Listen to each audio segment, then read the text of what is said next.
कुसंग में पढ़कर एक विवाहित स्त्री जिसके बच्चे भी हैं उसके साथ लिव इन रिलेशन में रहने लग गया।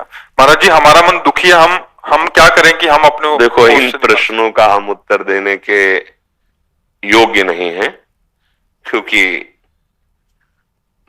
बहुत बार हम एकांतिक में सत्संग में कह देते हैं कि जब तक आप शास्त्र का स्वाध्याय नहीं करेंगे तब तक आपको ज्ञान ही नहीं होगा कि आपको क्या करना चाहिए क्या नहीं करना चाहिए, या शास्त्र स्वाध्याय हो या संतों की वाणी हो। अब आज हमारी नवीन पीढ़ी न शास्त्र स्वाध्याय कर रही न संतों के वचन सुने, अब तो मतलब कुछ जागृति हुई है। अब उनको माता पिता से कोई तात्पर्य नहीं, वो अपनी वासनाओं की पूर्ति के लिए मन माने आचरण कर रहे हैं। अब उनको कैसे समझाया जा सकता है? जिस गाड़ी का ड्राइवर ही नशे में हो वो गाड़ी तो फंसेगी, वो गाड़ी का एक्सीडेंट होगा जरूर। तो हमारी बुद्धि है ड्राइवर और बुद्धि है भ्रष्ट। वो शुद्ध होती है भगवान नाम जप से, वो शुद्ध होती है शास्त्रों के स्वाध्याय से, संत समागम से।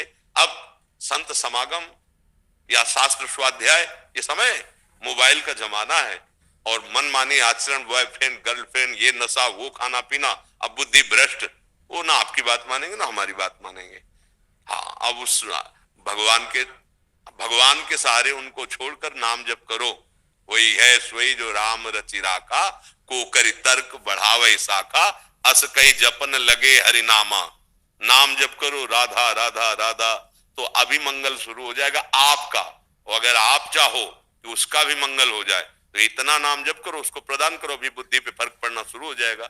जब तक तपस्या नहीं है, भजन नहीं है, संयम नहीं है, तो आपके पास जो लौकिक संपत्ति है वही आप दे सकते हैं और वो बुद्धि को और भ्रष्ट करेगी। आध्यात्मिक संपत्ति के बिना किसी की उन्नति नहीं हो सकती, जिसे उन्नति कहते हैं। ये पतन है, ये उन्नति नहीं है। आज जो समय, ये जो आप अंग्रेजी वाला शब्द बोले क्या, लिव इन, हाँ लिव इन रिलेशन। अब ये क्या है, खुले शब्दों में समझो क्या है। इसे क्या कहते हैं? व्यभिचार प्रवृत्ति, जो पहले बहुत ही गंदे शब्दों में कहा जाता था, आज उसे सजाकर परोसा जा रहा है शब्दों में। आज हम इस बॉयफ्रेंड से, कल उस गर्लफ्रेंड से, परसों उस बॉयफ्रेंड, ब्रेकअप, ये सब है क्या? जीवन का नाश। ये सदगृहस्थ बन पाएंगे? ये आगे चल करके कोई सुकृत कर पाएंगे? तुम आशा रखते हो कि पुत्र तुम्हारी सेवा कर पाएगा? कभी नहीं। भ्रष्ट बुद्धि वाले लोग कभी सेवा परहित मंगल भावनाएं ये होती ही नहीं उनकी। दुष्ट हृदय जब हो जाता है फिर संभलना मुश्किल होता है। तो अगर थोड़ी भी मनुष्यता होती तो आपकी सहमति अनिवार्य होती है। इस माता पिता ने मेहनत करके पढ़ाया लिखाया, तो कम से कम उनको इतनी तो सूचना दे सकते कि हमारे मन में ऐसा है, आपकी क्या अनुमति है? इतना भी अधिकार तो क्या है? बुद्धि भ्रष्ट हो गई। अब ऐसे लोगों को कैसे समझाएं? हम तो आपसे ही प्रार्थना करेंगे कि नाम जप कीजिए और जाने की तैयारी कर लीजिए, सब छूटेगा।